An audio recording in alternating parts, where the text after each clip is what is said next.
Muchas gracias por la apertura y por la bienvenida. Siempre creo que es importante, sobre todo cuando estamos en procesos formativos, no solamente, digamos, como ir acopiando pues los conocimientos técnicos y prácticos y teóricos, ¿no? Sino tener a veces unas miradas que, digamos, como amplias, integradoras de todo aquello que se va pues de lo que se va estudiando.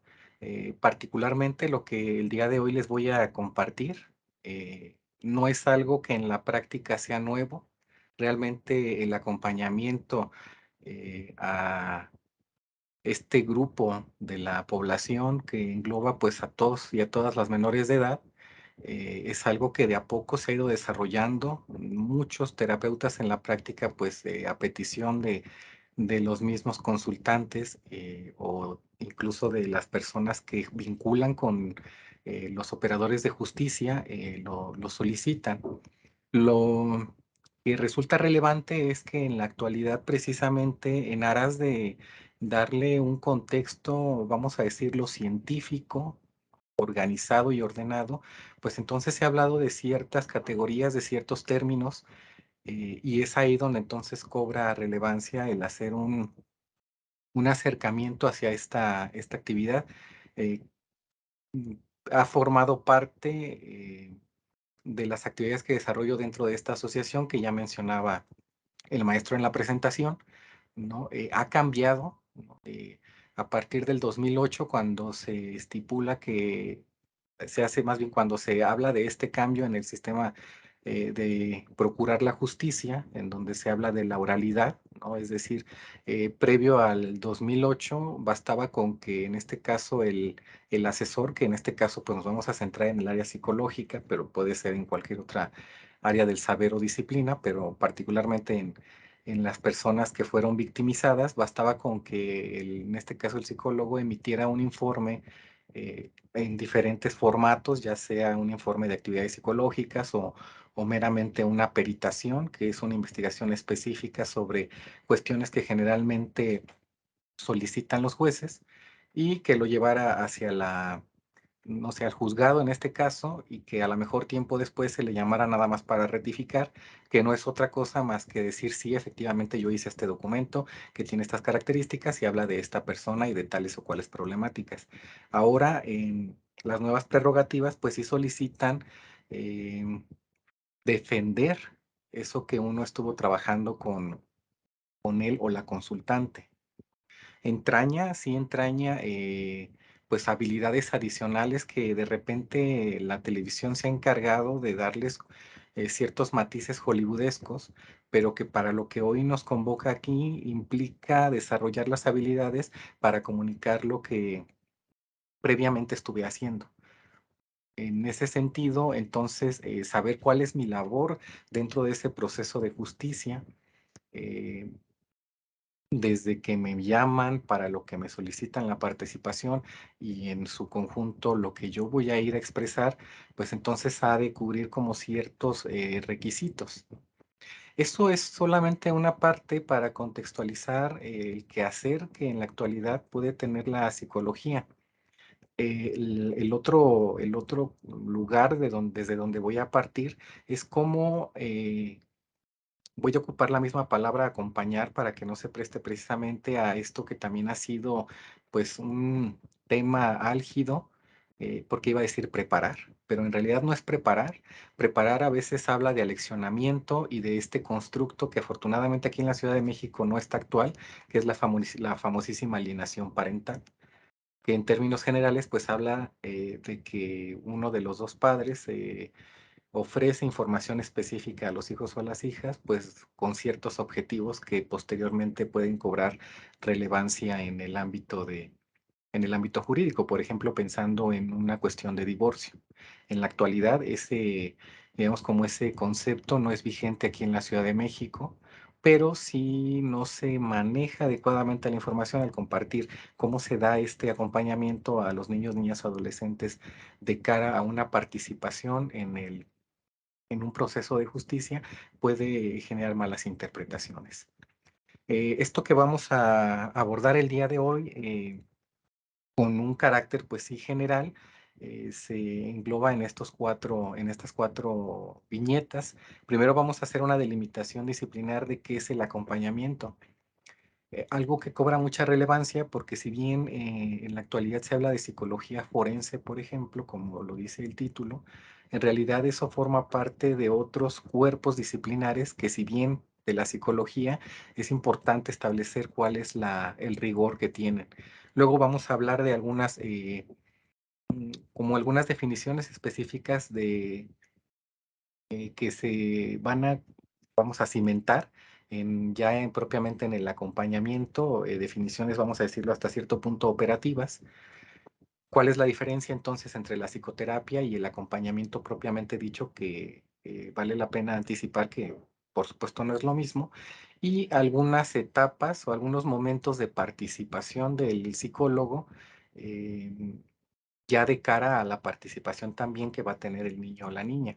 Este modelo que les voy a compartir o estas etapas que les voy a compartir forman parte de una conceptualización que hizo la Oficina de Defensoría de los Derechos de la Infancia, que tiene su sede aquí en la Ciudad de México y que tienen una amplia trayectoria, sobre todo con estas dos personas, Margarita Griesbach y Analia Castañer, que son dos argentinas que han desarrollado mucho trabajo en favor de la infancia aquí pues en nuestro territorio. Entonces, partiendo ya directamente de esta delimitación, pues sí, en efecto, la psicología general, como pensando también en el ámbito de la medicina, en donde está el médico general y después hace una especialización a alguna otra área específica del cuerpo, como por ejemplo el corazón, el tracto digestivo, o sobre un grupo poblacional específico, como puede ser la pediatría o la geriatría. Ese mismo camino sigue la psicología. En realidad, estos cuatro cajones, ¿no? Los que están en el medio, forman parte de una especialización específica. Se habla de las psicoterapias, ¿no? En dos sentidos. Primero, en el camino, vamos a decir, histórico que han tenido y el enfoque que le han dado, como las psicoterapias de primer orden, de segundo orden, de tercer orden, que seguramente eso ya es conocido para ustedes. Pero en realidad la psicoterapia como una actividad propia derivada de la psicología es una, ¿no? Y que comporta el carácter de una especialización. De ahí mismo se podría derivar la psicoterapia infantojuvenil o incluso si estar al mismo nivel de la psicoterapia, vamos a decir, para personas adultas, pero con la especificación del grupo de edad. Por otro lado, de donde emana la famosísima psicología forense que les digo es lo que en la actualidad se escucha más, que tiene que ver, por ejemplo, con lo que se ve en algunas series televisivas, que es cuando recogen información a través de, por ejemplo, un interrogatorio o una entrevista, o cuando acuden al lugar de intervención y hablan con las personas que estuvieron alrededor, con los testigos. Todo esto forma parte de la psicología forense, ¿no? Pero deriva de esta otra gran especialización de la psicología que es la jurídica. De repente eso puede a lo mejor sonar como un poco extraño, eh, porque es una alusión directa o es el vínculo que tiene la psicología con esta otra disciplina que es el derecho, y de repente se podría entonces pensar que la psicología va a girar en torno pues a leyes, a normativas, reglamentos, que sí es importante conocer una parte, pero en realidad pues desde el cuerpo de conocimientos de la psicología se va a abocar más hacia el comportamiento, que en este caso es susceptible de un análisis, de un juicio, de un escrutinio por parte del derecho. Vamos a decir, como de este conjunto disciplinar es de donde surge el acompañamiento forense. Estamos hablando que entonces tiene que ver con la psicoterapia infantil o con la psicoterapia en general a un grupo específico, porque también vale la pena mencionar, y no menos importante, que este mismo acompañamiento se puede brindar a personas adultas, ¿no? Desafortunadamente aquí en la Ciudad de México los delitos en contra, por ejemplo, de las personas de la tercera edad, pues ha crecido bastante, ¿no? Desde, por ejemplo, despojarlos de su patrimonio hasta literalmente pues dejarlos en la calle. Y eso también implica un acompañamiento, sobre todo pensando en este otro grupo poblacional que tiene pues capacidades ya disminuidas. Lo mismo puede ser también, por ejemplo, para una mujer o un hombre que han vivido violencia de pareja o violencia de género, ¿no? En este caso, la pertinencia de abocarnos en niñas, niños y adolescentes es porque vamos a partir de la idea de que es un grupo poblacional que se encuentra en desarrollo y que hoy por hoy, aunque el sistema de justicia ha hecho ajustes necesarios y pertinentes para recibirles cuando es necesaria su participación, aún sigue siendo un lugar desconocido para ellos y ellas, ¿no? Vamos a partir también de algunas definiciones con, pues justo con la intención de hablar más o menos el mismo idioma y saber a qué nos referimos. La psicoterapia, les decía, como una actividad particular de la psicología, partiendo de la Asociación Americana de Psicología, pues nos habla precisamente que es un tratamiento en donde se colabora, pero de manera bidireccional, es decir, tanto la persona que solicita la atención como en este caso el psicólogo. Y digamos que una de las herramientas con las que cuenta la psicoterapia para generar los objetivos que se planteen, pues es el diálogo, que como vamos a ver ya hablando específicamente de la psicoterapia infantil y juvenil, ese diálogo se va a transformar en una serie de actividades y se va a acompañar además puede ser a lo mejor de juguetes, de esquemas, de materiales para escribir, para producir dibujos, ¿no? Pero sigue teniendo la cualidad de ser un vehículo de comunicación y máxime, ¿no? Cuando estamos hablando de este grupo poblacional, identificamos que el vehículo de comunicación por excelencia que tienen, pues es su conducta, ¿no? Y su conducta se puede ver materializada tanto en los juegos que llevan a cabo como en la disposición del juego, como los mismos juguetes que pueden llegar a emplear. Esta definición que les comparto aquí está en sentido positivo, que es propio ya de las psicoterapias de tercera generación, es decir, donde se inserta el humanismo, que parte de Abraham Maslow, de Carl Rogers, y que es aterrizado en este grupo de niños y niñas por autoras como, por ejemplo, Axline, Virginia Axline, con su libro de terapia de juego que les recomiendo, o incluso por algunas ya psicoterapeutas latinoamericanas, como por ejemplo Loreta Cornejo, que ha desarrollado un trabajo en Centroamérica importante también desde el enfoque de la psicoterapia gestalt. Les digo que es en sentido positivo porque cuando se interactúa dentro de un espacio de terapia con un niño, una niña, un adolescente, de entrada se prevé generar un bienestar, tanto en el esquema psicoemocional como desde la parte social. De repente me suele pasar que cuando llevan a un niño o una niña a terapia, pues es porque tiene un problema, ¿no? Porque en la escuela a lo mejor le pega a sus compañeros o porque a lo mejor tiene un miedo que no le permite pues desarrollarse o porque algo le hicieron, por ejemplo, ¿no? Específicamente hablando de la violencia sexual, ¿no? Y entonces parece como que la mirada se constriñe a esa problemática, ¿no? Y si bien de fondo los objetivos de la psicoterapia van a proveer bienestar emocional y social, como que la mirada está puesta en tengo que cambiar, tengo que modificar, ¿no? Tengo que sacar a ese niño del apuro o a esa niña del atolladero en el que se encuentra. Otra característica aquí importante a considerar y que tiene suma relevancia, pues es que la relación que se establece con un niño o con una niña es distinta. No solamente se trata de llegar y preguntar, ¿no? Incluso a propósito, ¿no? Ahorita que estaba encuadrando la temática, les decía que parte de la psicología forense, pues sí se encarga de interrogar, ¿no? Pero es claro, ¿no? Y está estipulado que en el caso de niñas, niños y adolescentes implicados en algún, por ejemplo, delito, no se les interroga, no es unidireccional, no es yo te pregunto y tú me contestas. A los niños y a las niñas se les entrevista, es decir, se generan las condiciones mínimas para tratar ciertos temas y no es impositivo. A eso se refiere un poco la relación, ¿no?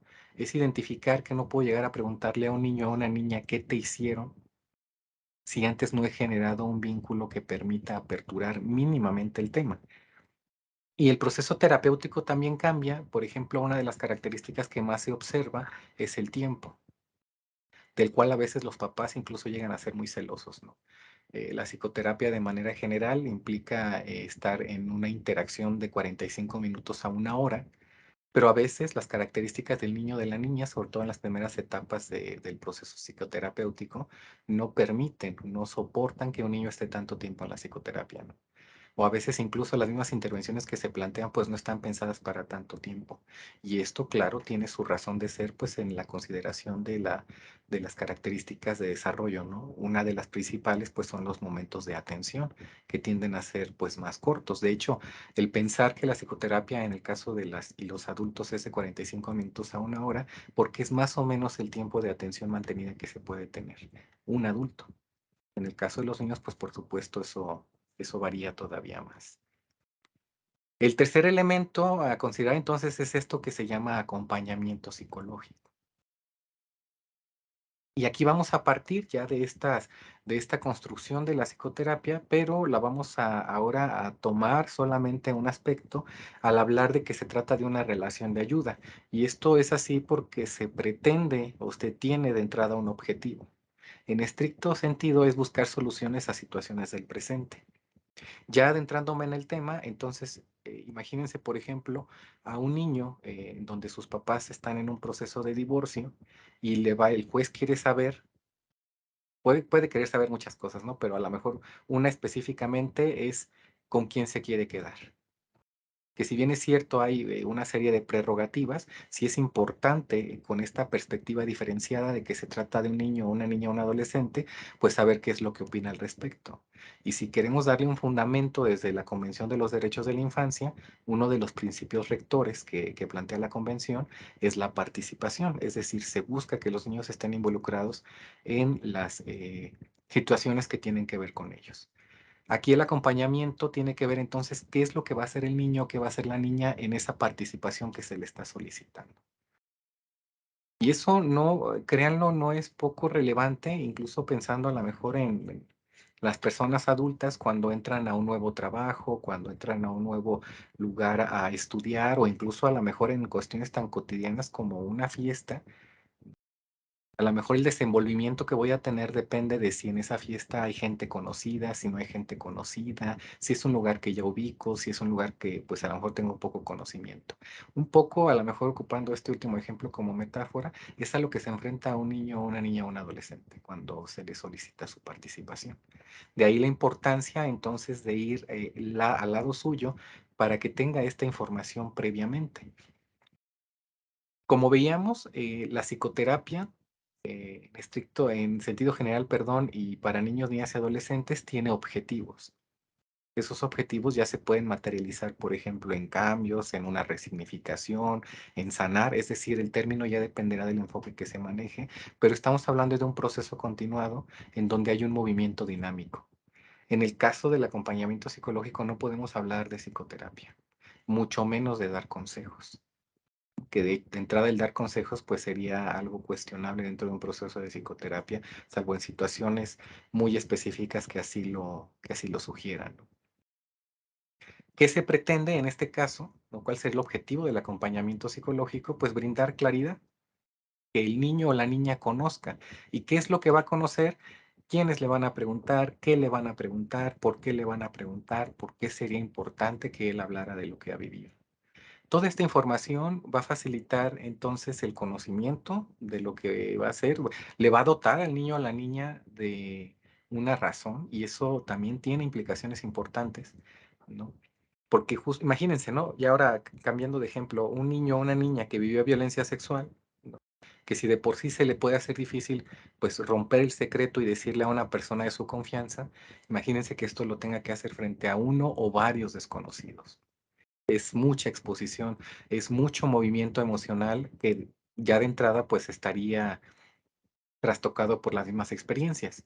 Cuando se habla de toma de decisiones, no es que el niño diga, ah, sí voy a hablar, no voy a hablar, voy a decir esto, voy a decir lo otro, ¿no? Sino justamente dotarlo, como lo decía, de las razones por las cuales es importante. Eh, Puede ser a través del diálogo. Hay unos momentos en donde sí es importante que cosas, que algunos conceptos, que algunas ideas se transmitan así, o incluso, ¿no? Que el niño nos comparta o la niña nos comparta cómo se siente o qué piensa de lo que va a hacer, de lo que el mismo psicólogo le ha compartido, pero no podemos dejar de lado que tiene esta diferenciación de ocupar elementos tangibles, ¿no? Porque ustedes pudieran preguntarme ahorita, bueno, ¿por qué el tema del juego o el tema del juguete, ¿no? Acuérdense que una característica del pensamiento infantil es lo concreto, es decir, necesita referentes que pueda manipular o sobre los cuales poder aterrizar, ¿no? Como puede ser en este caso un dibujo, que son los que le van a ir dando la posibilidad de organizar, ya ahora sí de regreso, ¿no? En esta parte de la integración, pues qué es lo que va a ir ocurriendo, ¿no? No podemos minimizarlo, incluso una cuestión aquí importante es que a veces el acompañamiento eh, si bien es cierto, está enfocado a un niño o una niña, a veces es importante y pertinente que haya alguien, los adultos que van a estar en ese momento para que también lo escuchen. Digamos que va a ser la voz que les va a acompañar cuando estén en ese momento de la participación, que ahorita vamos a ver más adelante que hay casos en los que sí se permite que el psicólogo acompañante esté presente. Y como lo veíamos ya desde el encuadre del acompañamiento, pues obviamente trata de situaciones actuales, ¿no? Y esto también tiene una pertinencia porque imagínense lo abrumador que sería para un niño, para una niña, estar trayendo situaciones del pasado y la preocupación que puede generar, cómo lo va a decir. Yo he escuchado, por ejemplo, a algún niño que decía, es que yo no quiero hablar porque van a meter a la cárcel a fulanito de tal que era quien lo había tocado. Entonces, si estamos constantemente moviéndonos en esos dos, digamos, como lugares, lejos como de generar esto que decíamos, ¿no? Claridad y control, pues esto se puede salir incluso justamente a lo contrario, ¿no? A la pérdida del mismo, y eso sobre todo en el ámbito emocional. Finalmente, a lo mejor las actividades ya están muy estipuladas, son muy claras, pero la manera, digamos, el repertorio emocional con el que cuente el niño o la niña en ese momento, pues se va a ver limitado. Y eso sí puede tener implicaciones con respecto a la participación. Cuando hablamos de psicología jurídica, un poco lo que apuntaba ya hace rato, vamos a identificarlo como aquella área que se encarga de el análisis del comportamiento humano, pero en relación con el derecho y la justicia. ¿Cómo se traduce esto ya en la participación de un niño o de una niña? Si a lo mejor el juzgador le pregunta, con quién juegas más? ¿Quién te trata mejor? ¿Quién te cuida?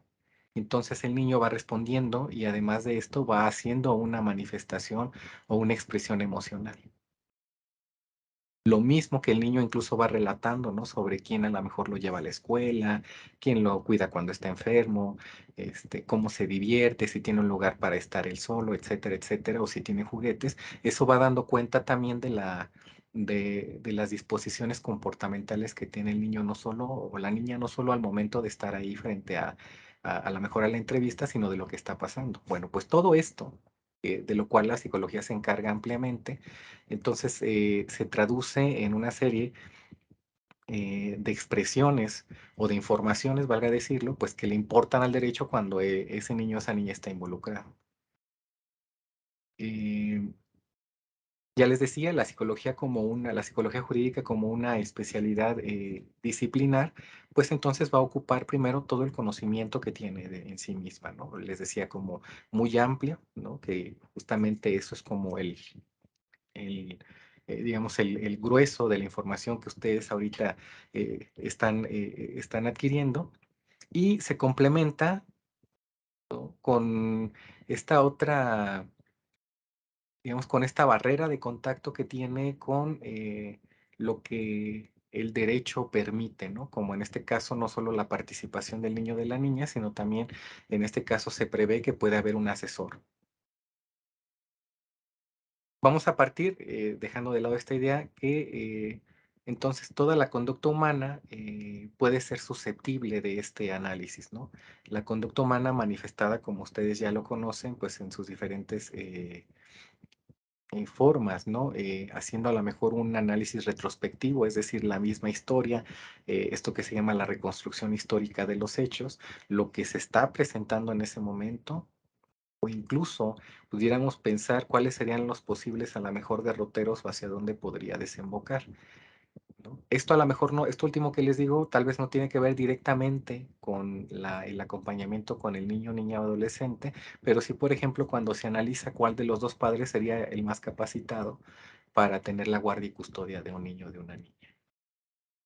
Ahí se puede hablar entonces de hacia dónde también se podría dirigir la conducta a partir pues del análisis que se hace. Eh, Podemos decir que la psicología jurídica tiene, pues, una implicación en casi todas las áreas que tiene el derecho, ¿no?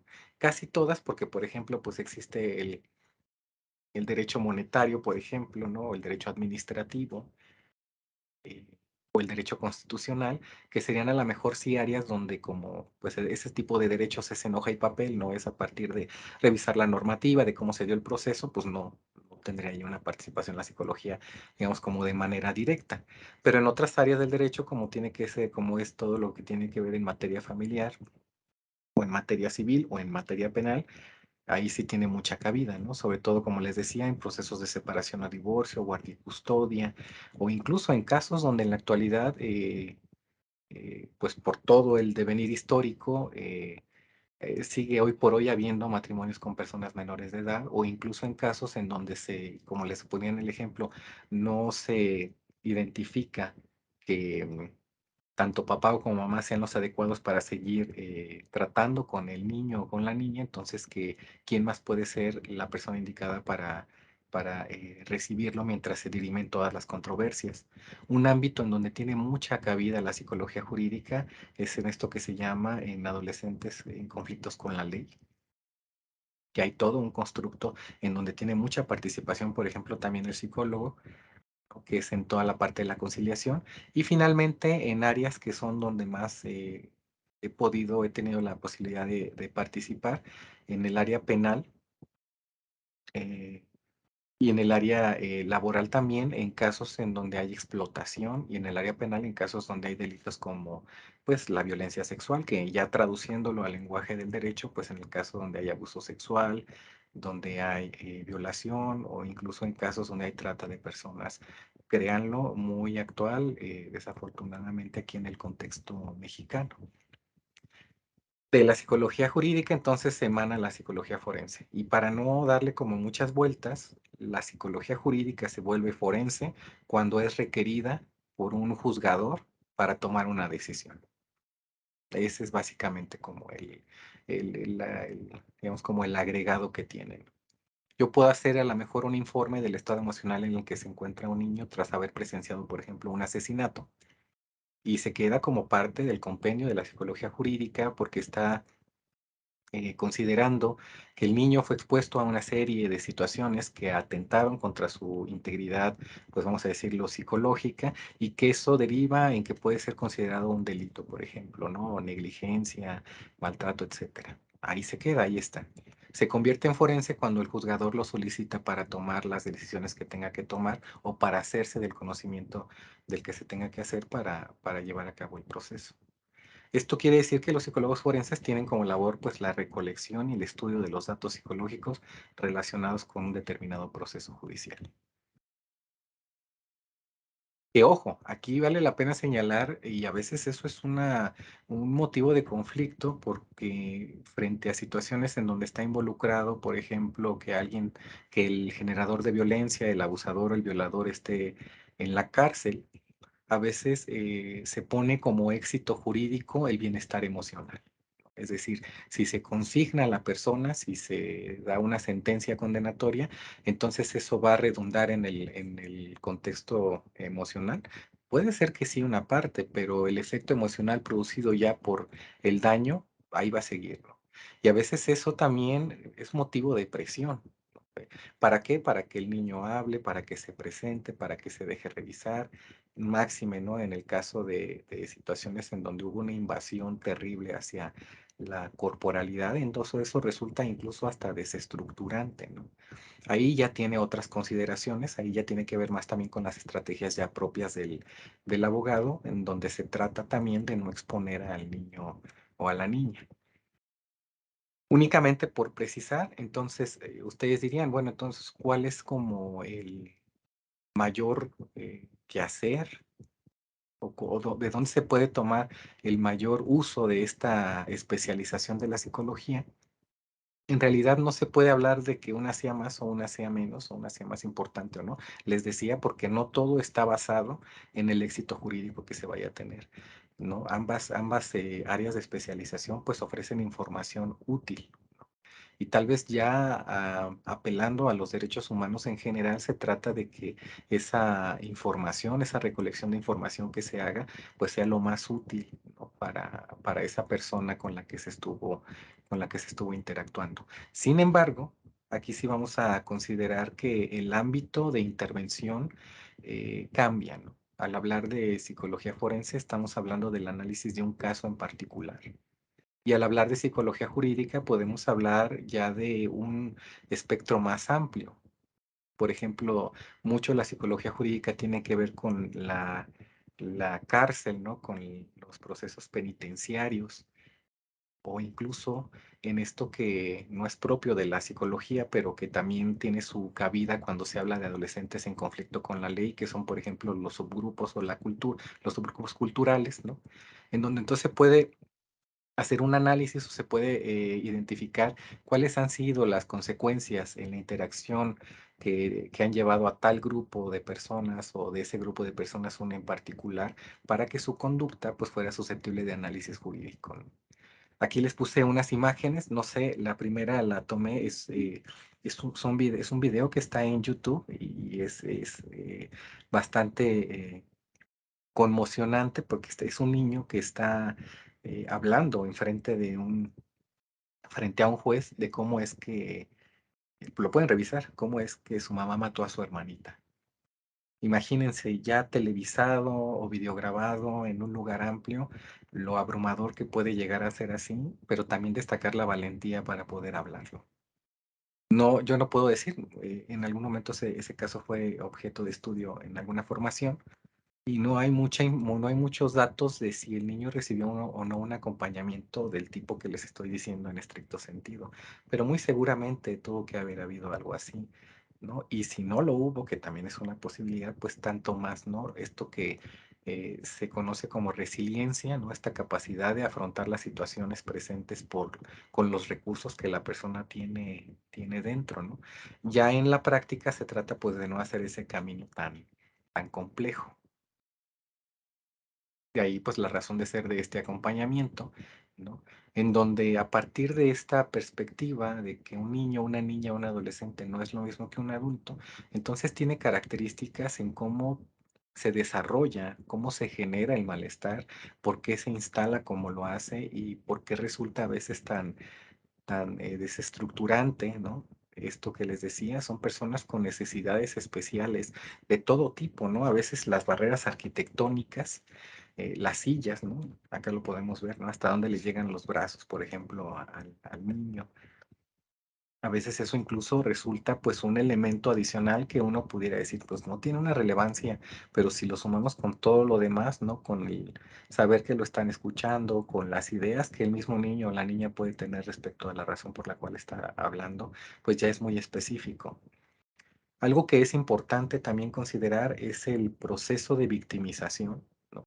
Es cierto que hoy por hoy la victimología también como una ciencia que también está luchando por tener su propio espacio, ¿no? Ya separada completamente del derecho, pero a veces hay quien consideran que todavía la victimología forma parte de la criminología, que es otro ámbito del saber, tiene gran cabida, ¿no?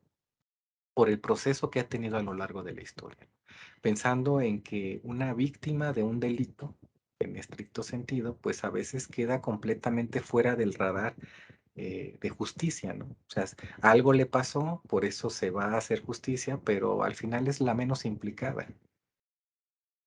Ya en la actualidad, con los procesos de integrales de restitución de los daños, entonces sí se considera, se pone a las víctimas en un primer plano. A veces hablar de víctima hasta pudiera parecer peyorativo, eh, como, como más bien como que emerja su vulnerabilidad. En realidad no es ese el objetivo. Desde el ámbito del derecho se habla de una víctima porque le fueron vulnerados sus derechos y porque sobre él recayó una acción que se llama delito. Hablar de víctima dentro del ámbito psicológico tiene una implicación, primero que para que la persona se sitúe en un lugar, pero una vez situada, entonces pueda de ahí poder salir de como de esa posición, ¿no? Se habla de desarticular la sensación de víctima, ¿no? Si a mí me robaron, por ejemplo, un teléfono, quienes hayan tenido la desgracia de que robarles un teléfono, yo me siento vulnerable cuando salgo a la calle, me siento víctima. Pero si yo me mantengo con esa sensación a lo largo del tiempo, pues probablemente a lo mejor ya ni salga a la calle o ya ni traiga teléfono o haga una serie como de situaciones, pero derivadas de esa sensación, ¿no? Y vivir así, ¿no? Con una victimización encima, pues de alguna manera va generando estragos, ¿no? Si eso lo trasladamos al contexto infantil y juvenil, entonces incluso puede resultar más complicado porque se introduce en el desarrollo que vaya teniendo y entonces después ya nos podemos topar a lo mejor con problemáticas psicológicas, pues que incluso trastocan, ¿no? A lo mejor situaciones ya psiquiátricas, por ponerlo de alguna manera. Otra característica es que no podemos esperar mucho control emocional de un niño o de una niña. ¿Y por qué no lo podemos encontrar? Porque justo se supone o se espera que lo esté adquiriendo, ¿no? En el caso de la infancia, en el caso de la adolescencia, vuelve a cobrar relevancia porque están en esta reestructuración, ¿no? Si lo vemos a lo mejor desde la parte psicoanalítica, ¿no? Con este texto del adolescente normal, ¿no? En donde se plantea que el adolescente pasa por varios duelos, ¿no? El duelo por el niño de la infancia, el duelo por la idea que tenía de la infancia y el duelo por los padres de la infancia. Entonces, imagínense, se encuentra en un movimiento importante que evidentemente no le va a dar la posibilidad de tener un manejo emocional, pues que le permita a él o a ella la participación. Y esto que ya les comentaba desde un principio es saber que se enfrentan a lo desconocido. Incluso piensen en uno mismo, en una misma, ¿no? Quienes hayan a lo mejor solicitado en algún momento un proceso psicoterapéutico por primera vez, pues todas estas dudas, esta incertidumbre que surge por ¿y qué le voy a decir? ¿Y qué me va a contestar? ¿Y si me va a creer o me va a regañar? O sea, uno se enfrenta completamente a algo desconocido. De aquí voy a retomar solamente tres elementos para enfatizar, pues, ¿no? Que el dolor emocional de entrada es una mezcla de emociones. Y esto es importante, lo voy a decir en dos sentidos particulares. Primero, porque suele ocurrir que a veces el niño o la niña que ha vivido violencia sexual, aun y cuando lo que vivió pues fue malo, en términos a lo mejor, vamos a decirlo, muy básicos, ¿no?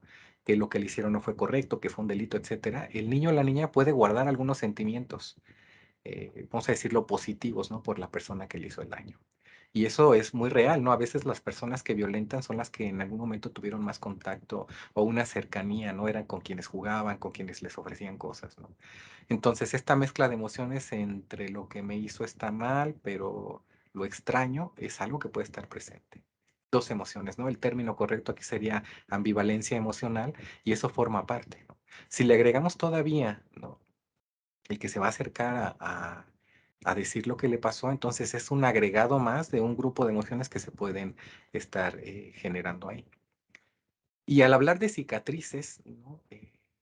A lo mejor esto puede sonar un poco dramático, cicatrices que pueden durar para toda la vida, pero imagínense, un proceso judicial pues puede durar unos años y se acaba. Una lesión física, si se atiende y tiene una recuperación positiva, va a dejar de ser un tema, va a quedar la cicatriz pero visible, no dolida.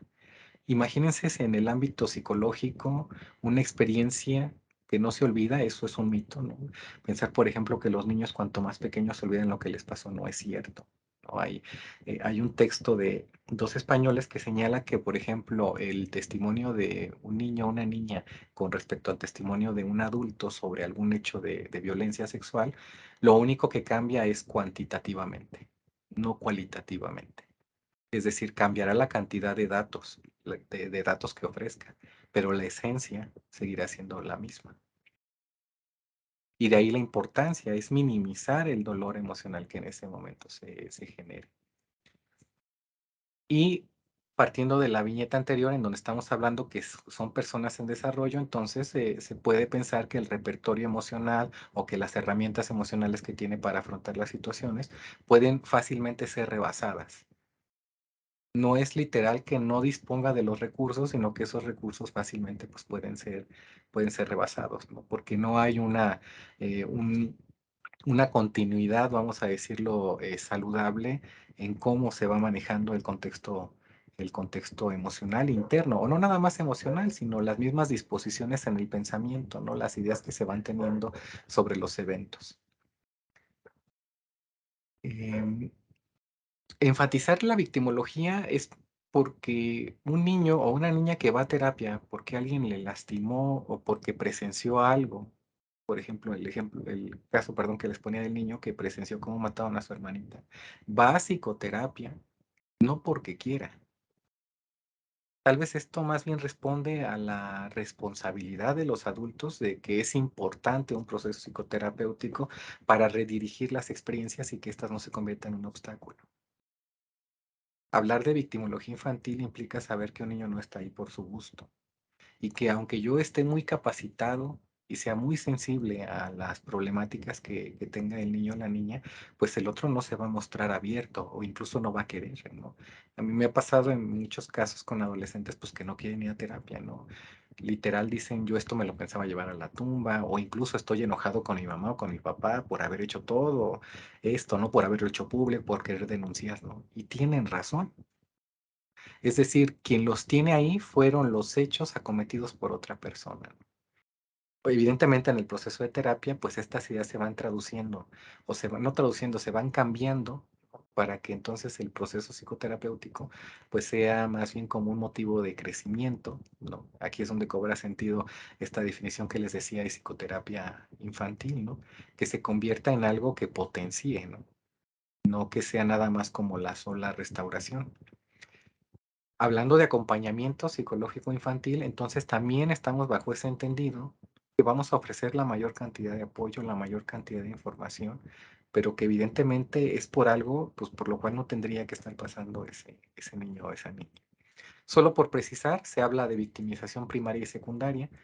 La primaria es cuando fueron acometidos los hechos que le generaron el daño, los golpes, los tocamientos, y la victimización secundaria, y es aquí donde se cimenta esto que estamos hablando del acompañamiento, es porque a veces el sistema de justicia o lo que pasa posteriormente a que se devela, pues los hechos que hayan ocurrido, también puede ser motivo de una situación desagradable. Incluso hay autores como Irene Intevi, que ha teorizado mucho también en Argentina sobre abuso sexual infantil. Ella señala que es tan relevante el momento en el que el niño o la niña expresa lo que vivió como lo que se vaya a hacer después. No solo por el hecho de que se pueda retractar, sino justamente por las secuelas que asimismo pueda dejar, ¿no? El no generar una victimización secundaria es que no vuelva a sentir o a generar las sensaciones que tuvo en el momento que se llevó a cabo pues bueno, vamos a decirle ahorita el delito, ¿no? Para mantenernos en la presentación. Y que eso evidentemente no es algo que eh, deba ocurrir en el contexto psicológico y que debería tener una implicación, yo creo, todavía mayor en el contexto jurídico, ¿no? ¿A qué me refiero ya así específicamente? A lo mejor en psicoterapia es importante o se vuelve relevante en algún momento hablar sobre los hechos que se vivieron, pero con el objetivo, pues a lo mejor de hacer una descarga emocional, de cambiarles el significado, o sea, hay una razón. Acá en el ámbito de la justicia, cuando se solicita una participación, ¿cuál es la razón interna para el niño? Es decir, contar lo que nuevamente le pasó y luego. Y entonces ahí es doble, ¿no? Porque además de que ya fue como expuesto nuevamente a contar lo que sea que haya vivido o haya escuchado o haya visto, entonces se lleva a la mejor como consecuencia mayor malestar por haber recordado.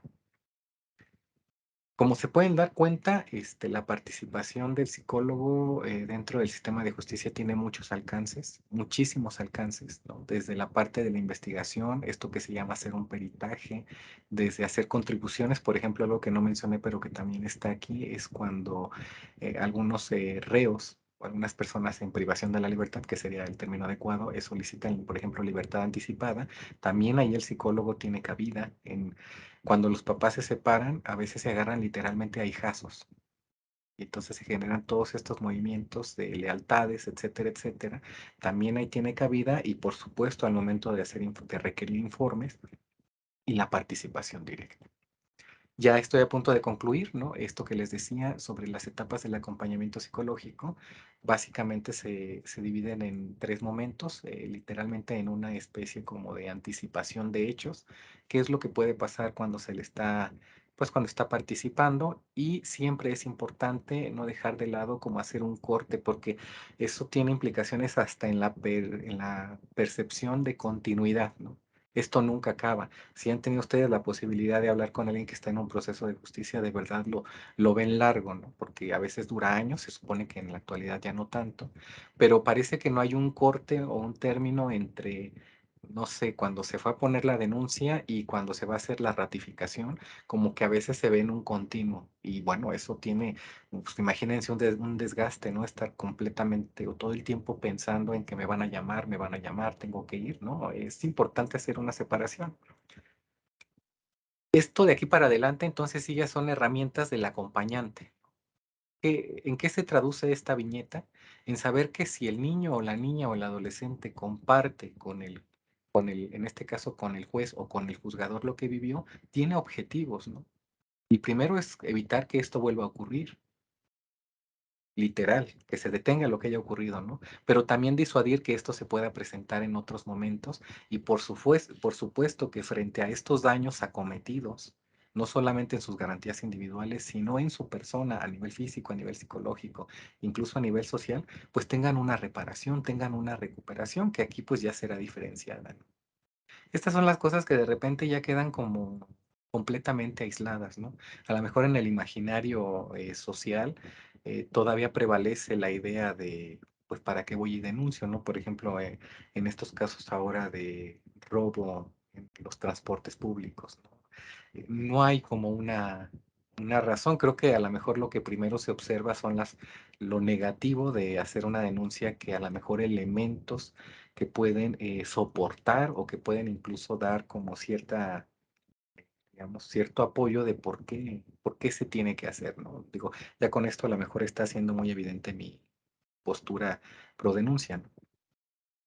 Claro que no es indiscriminado, es decir, no porque se deba o se tenga que denunciar se va a hacer en el momento. Eso ya estará matizado por varios determinantes que en el ámbito del acompañamiento, por supuesto, se consideran. ¿Cómo, por ejemplo, en este caso, cuáles son las circunstancias que hay alrededor de este niño o de esta niña? ¿Cuáles son las redes de apoyo? ¿Cómo son las habilidades de la persona que le están acompañando? ¿No? Si a lo mejor está viendo dentro de ese mismo tramo situaciones que le pueden vulnerar o directamente victimizar. ¿A qué me refiero? A que a veces los papás quieren saber qué fue lo que pasó y cómo pasó y a veces están como muy pendientes, ¿no? Por ejemplo, otra idea que está dentro del estereotipo es pensar que cuanto mayor invasión hubo al cuerpo de un niño o de una niña, entonces fue más grave, pues tiene implicaciones legales, ¿no? Porque sabemos que una violación tiene mayor penalidad que un abuso sexual. Pero realmente es subjetivo porque eso dependerá de la experiencia y de la percepción del niño o de la niña. Yo consideraría que es más grave que el niño o la niña se sienta devastado en términos así convencionales, se sienta devastado aun cuando a lo mejor jurídicamente no fue un delito tan grave. Con todo esto, entonces, en la preparación vamos a considerar, y aquí es donde varios de estos elementos están tomados de los preceptos del paradigma cognitivo-conductual, porque si bien es cierto, se trata de hablar del futuro, no es indiscriminado, porque hablar del futuro indiscriminado es como el caldo de cultivo para la ansiedad. No, es hacer un futuro anticipatorio que genere seguridad y control. Esto se puede trabajar desde diferentes técnicas muy específicas en consulta, ¿no? Como puede ser a lo mejor la elaboración de un calendario personalizado. Y sobre todo, es estar muy al pendiente del contexto emocional en el cual se encuentra ese niño o esa niña, ¿no? De manera que eso que está sintiendo primero sea del conocimiento del acompañante, ¿no? Y no se sienta ajeno, no se siente extraño, ¿no? Se naturaliza, es decir, es válido sentirse preocupado, es válido sentir miedo. Muchos otros niños se han sentido así, ¿no? Esto también forma parte de la percepción, pues, egocéntrica que se va teniendo, sobre todo en los primeros años de vida, y entonces los niños creen que es, o las niñas creen que es a los únicos que les pasó, y etcétera, etcétera. Aquí ya sería como un tema adicional.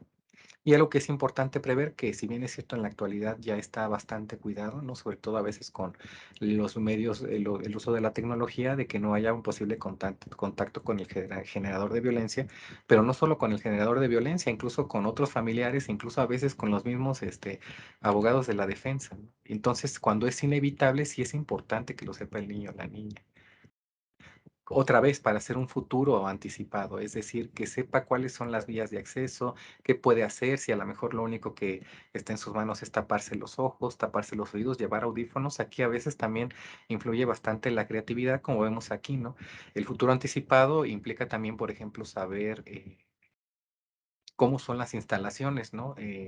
Esta formación que les digo de Margarita Griesbach de la Oficina de Asesoría de los Derechos de la Infancia, incluso habla de poder llevar al niño o a la niña días antes para saber cómo es el lugar, cuáles son las áreas que tiene. A lo mejor la sala cambia porque eso generalmente se determina en el momento, pero sí saber más o menos cómo está estructurado, ¿no? Quienes han tenido la posibilidad o quienes incluso colaboran en lugares institucionales de procuración de justicia, pues a veces el ambiente no es el más amigable y, y cálido posible. Fue un caso que acompañé ya hace un tiempo con una niña. Esto habla precisamente de hacer una anticipación de cómo es el lugar. Yo conocía el lugar a donde ella iba a ir, entonces medio le empecé a platicar. Era por un tema de guardia y custodia. Entonces, si se dan cuenta en la imagen de la derecha, aparece un poquito ahí ya como el escritorio, las sillitas. En ese caso hay una computadora, etcétera. Entonces, ahí es donde va cobrando, donde se va materializando ya este acompañamiento anticipatorio de a qué es a lo que se va a enfrentar. Ya durante la diligencia, lo que se hay que contemplar es que los tiempos de espera, pues saben, son larguísimos, o bueno, más que decir larguísimos, son indeterminables, ¿no? Y eso pues trae consigo el choque con las actividades o con los procesos de la persona, como pues son, por ejemplo, el ir al sanitario cuando da hambre o cuando a lo mejor el ambiente en el que estés abrumador, y pensando en niños, niñas y adolescentes, pues elementos que forman parte a lo mejor de la distensión o de la distracción o incluso de colocar la atención en otro lado. Hace poquito una adolescente que también está en una cuestión ya de guardia y custodia, todavía por una cuestión hace más bastante deleznable, me habló por teléfono y dijo, oiga, le dieron un receso a mi hija, ¿qué me sugiere? Que nos quedemos ahí sentados para si nos vuelven a llamar o que demos una vuelta alrededor ahí del búnker. Y ya conociendo yo cómo es la adolescente, le dije, no, sí, salgan ahí a dar una vuelta. Iban con otro acompañante, entonces el otro acompañante se quedó ahí a esperar a que les volvieran a hacer el llamado. Durante la diligencia se pueden presentar tres escenarios porque, como los decía, podemos ser asesores ya en el momento de la participación. Hay tres consideraciones. Primero, cuando el acompañante no puede estar presente, que es lo que les he venido compartiendo hasta el momento, pero hay ocasiones en las que sí puede estar presente solo como observador y hay ocasiones en las que sí puede estar presente también para participar de la diligencia. ¿Cuál es la importancia de la participación? Pues que a veces las preguntas que hacen son inadmisibles. No quisiera poner ejemplos porque además son muy bizarros, pero a veces, digamos, como trastocan completamente, ¿no? Sabemos, por ejemplo, que los niños y las niñas, un concepto que es difícil de internalizar es, por ejemplo, el tiempo. Hablar de las 3 3 de la tarde, 4 de la tarde, no. Eso se tiene que aterrizar, a veces se aterriza con los programas que salen en la tele, si es de día, si es de noche, si estaba prendido el foco, y a veces las preguntas van encaminadas a en qué hora era o qué día era, por ejemplo, ¿no? Entonces ahí el asesor tiene mucha cabida porque literalmente esa pregunta es inadmisible. Desafortunadamente, estos escenarios sí forman parte de la autonomía y disposición que tienen los juzgadores, ¿no? pero yo creo que la pugna siempre será por el mayor acompañamiento. Hace poco me tocó también compartir parte de esto a un grupo de mujeres en el estado de Chiapas, y una de ellas me compartía que haciendo esta misma actividad sin saberlo, por eso les decía que esto no es nuevo, ella me compartía que en la cámara, en la televisión donde estaba haciendo la participación, no le cubrieron el rostro al niño, a la niña me parece. Y entonces ella se pronunció y les dijo que eso no estaba correcto y tal. O sea, hizo una serie de maniobras, pues, desde su conocer, desde su expertise, y logró que se tomaran las medidas, pues, ¿no? Yo en ese momento le decía, no sé si me atrevería, pues, a llegar a un punto así en este momento, pero me parece que siempre es importante ir más allá, porque a final de cuentas estamos hablando del bienestar de un niño, una niña, un adolescente. Y que, por supuesto, este proceso, pues, no lo pase, vamos a decir, de una manera complicada o, como les decía, victimizante. Ya cuando se termina la participación, hay algo que se llama alegoría a la valentía, ¿no? Yo suelo decirles mucho, ya tiene también pues algo de tiempo por la pandemia que no me ha tocado hacerla de manera presencial, pero yo incluso les digo gracias por haber dicho lo que te pasó, gracias por haberle compartido al juez lo que viviste. Eso es una alegoría a la valentía, ¿no? Es decir, no nada más es que ya sabe que el que él participe o ella participe le va a ayudar a que se detenga lo que pasó, a que no ocurra, que no le ocurra a otras personas, sino que también a veces es una descarga emocional, ¿no? Y este despliegue de lo que se llama empoderamiento, que aquí vale la pena mencionar, el empoderamiento no es algo que le dé el psicoterapeuta o en este caso el acompañante psicológico al niño o a la niña, es algo que parte de ellos y lo único que hace el acompañante es como ir abriéndole el camino para que se dé. Y anticipación de los pasos próximos, que aquí les digo, una técnica que ayuda mucho es hacer un calendario, ¿no? Así como muy vistoso, que le haga sentido al niño o a la niña, precisamente sobre los próximos eventos que van a suceder y que entonces sepa que las semanas o los cuadritos coloreados de tal color, pues no se tiene que preocupar o no tiene que traer en la cabeza lo que va a ocurrir. Y bueno, pues esto es todo de mi parte. Al tratarse de un acto académico, quise ser muy enfático en colocar la bibliografía. Eh, el segundo libro forma parte de una colección, la denuncia como elemento terapéutico para el niño, niña o adolescente, y se convierte en terapéutico cuando tiene una razón de ser, ¿no? Es una colección de 5 libros. Hay otro libro que también me gusta mucho, que es como tomar una declaración sin revictimizar. Este, que precisamente tiene estas previsiones que más o menos les estuve comentando de tomar en cuenta el nivel de pensamiento, el nivel de desarrollo moral, etcétera, etcétera, ¿no? Que eso hace precisamente eficiente, no para el niño, sino para quien toma la declaración, pues obviamente tomarlo en cuenta. Son unos textos editados por la Secretaría de Seguridad Pública, seguramente los encuentran en PDF ya en la red. Eh, pues con esto concluyo. No sé si tengan alguna duda, algún comentario, queda abierto. Yo creo que como evento académico no se trata únicamente de llegar y decir, compartir, ¿no? A veces esto precisamente genera el intercambio de ideas y sobre todo también de nuevos aprendizajes, ¿no? Universidad Azteca, por un México trascendente.